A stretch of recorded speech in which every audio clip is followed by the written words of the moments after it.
Good evening and welcome to St. Anne's Church in Washington, D.C.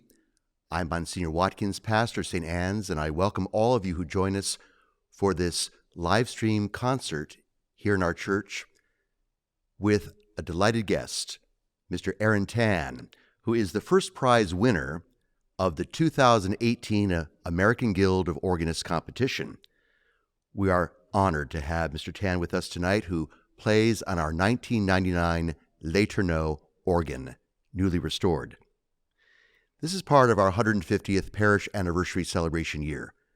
This concert and others mark a very historic occasion for all of us and help us to continue our music program here at St. Anne's by your faithful and generous contributions.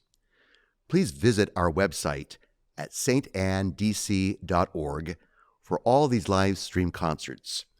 The next concert is scheduled for September 25th of this year by Eric Plutz, organist of Princeton University Chapel. Once again, we thank all who organized tonight's event, and we are honored to have Aaron Tan with us tonight, welcoming him to St. Anne's Church. Welcome, Mr. Tan, and thank you all for being with us tonight. God bless you all.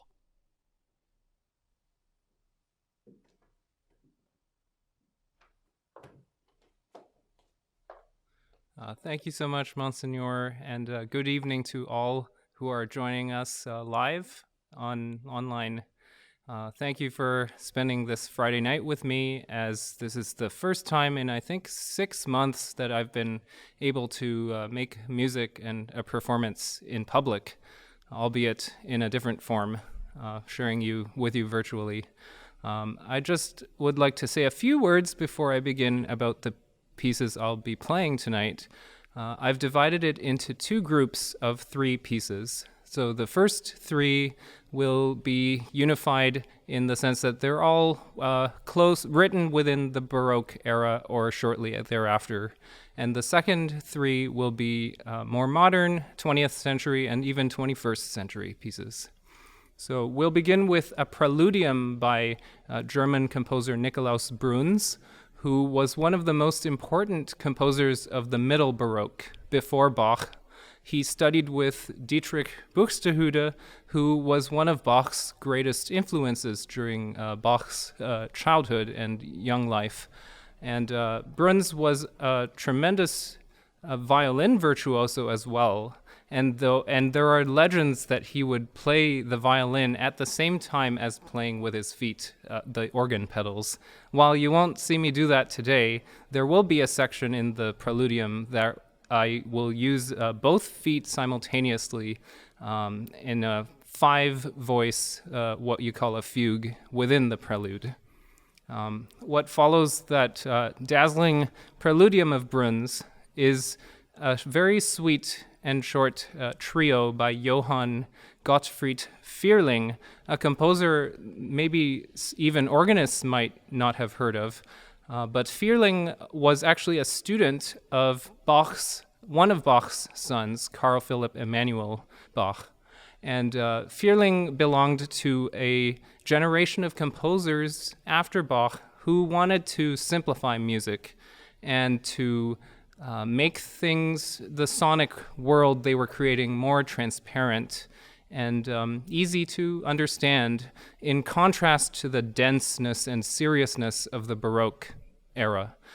So this little trio of Fehrlings is full of little charm and gracious elegance, I believe. And we'll conclude the first half with music from the master Bach himself, a trio sonata for the organ. Now, the trio sonata was a form that was very popular amongst Baroque composers and consisted of a piece in which there are 3 prominent independent voices. Sometimes the bass voice may have been played by not just a cello, but even a harpsichord. We call it the continuo part. But Bach was actually the first person to write a trio sonata to be played by only one person and on the organ, actually. So the voices are divided such that there are two upper voices that are assigned, one each to each hand, and then the lower bass part is assigned to the pedals or the feet. Bach wrote 6 of these trio sonatas for the organ, and this whole set was given to his son Wilhelm Friedemann as a learning tool to help Wilhelm improve his organ playing technique. And you can believe me that after 6 months of not really playing an organ, it would be a trio sonata that would get the neurons back in line again and the coordination back in place. So they're definitely, this trio sonatas are some of the most technically challenging for organists, but are also highly, highly rewarding musically. So I hope you enjoy the Bruns, Vierling, and Bach.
All right. And I hope you're still there. A few words of the second half, or the next three pieces. The first of which is by a French-Canadian composer, Rachel Laurin, who was recently honored by the AGO just a couple weeks ago on their national virtual pipe organ festival week. She wrote this piece in 2013, so it's the most recent composition you'll be hearing today. The piece was written and dedicated to Isabelle Demers, and Rachel cleverly combines two ancient chant melodies in this symphonic poem. They're both related to Advent, and one of them is the plainsong hymn Conditor Alme Siderum, which translates to Creator of the Stars of Night. And Rachel combines that with a very solemn and plaintive Kyrie from one of the masses in the Liber Usualis called Deus Genitor Alme. Together, these two themes present the performer with opportunities to use a kaleidoscopic variety of sonic colors, which will showcase the many different sounds that this organ can provide. And Laurin has a method to all these colors, actually. They correspond to different themes and ideas found in that hymn, that Conditor Alme Siderum hymn, which these ideas range from themes of judgment, doom, and sin, all the way to love, the Virgin Mother, as well as, of course, stars. So I hope you can use your imagination and try and see if you can pick up some of the ideas and themes that Rachel is portraying musically. Following that will be an adagio, the Prière for organ, by Joseph Jongen. Now, Jongen was a Belgian composer, much like his predecessor, César Franck, both of which were very influenced by French music of their day. And while Jongen lived well into the 20th century and was composing like into the 1950s, he still retained very solidly romantic ideal and tonal language. So you'll definitely hear the lush chromatic harmonies in this prière, which are very elegant and romantic leaning, and because of this, I think it's one of the most gorgeous adagios and pieces that are available to us organists to play. So I hope you enjoy.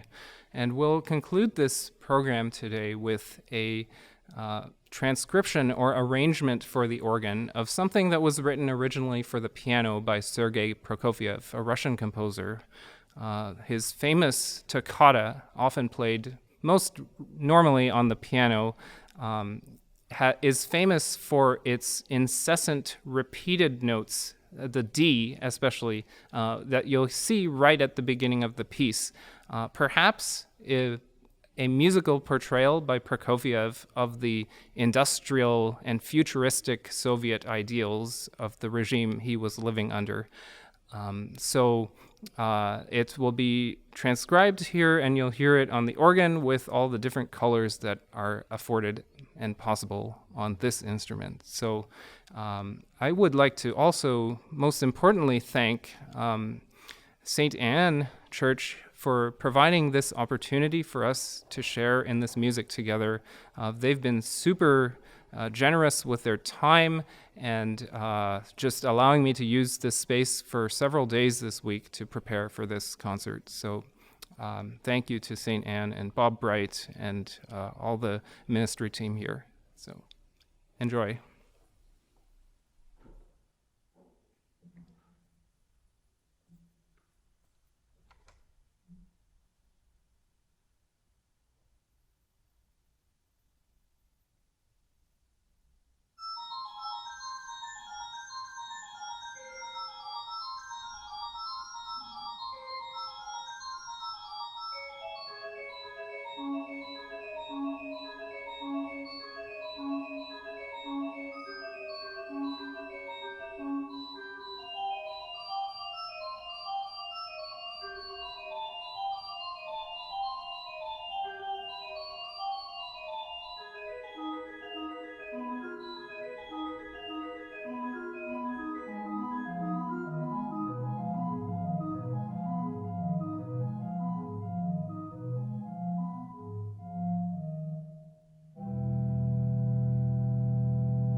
Thank you so very much. That's certainly a wow.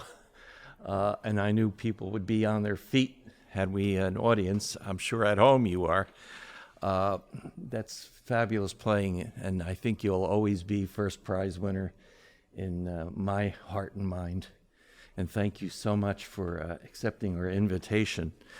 Thank you very much for being our audience, and in support of this wonderful musical offering, we'd like to invite you to make a gift in support of our music program here at St. Anne's. All the recitals we had last year and the live stream concerts we're having this year have been all private donations, and I thank those people very, very much for helping us. You have three options. One, make a one-time or recurring donation at standc.org/music. Two, if you are a St. Anne parishioner, you're likely familiar with donating through Faith Direct at standc.org/give and write in notes section music. Or three, you can also Venmo at Natalie Plum and write music in the for section. Your contribution is fully tax deductible, and we thank you for your support for our ongoing music program at St. Anne, D.C. We are pleased to have you with us. Hopefully, when these challenging times are over, we'll be back to having an audience and lovely receptions afterwards. God bless and have a safe and lovely evening. Thank you.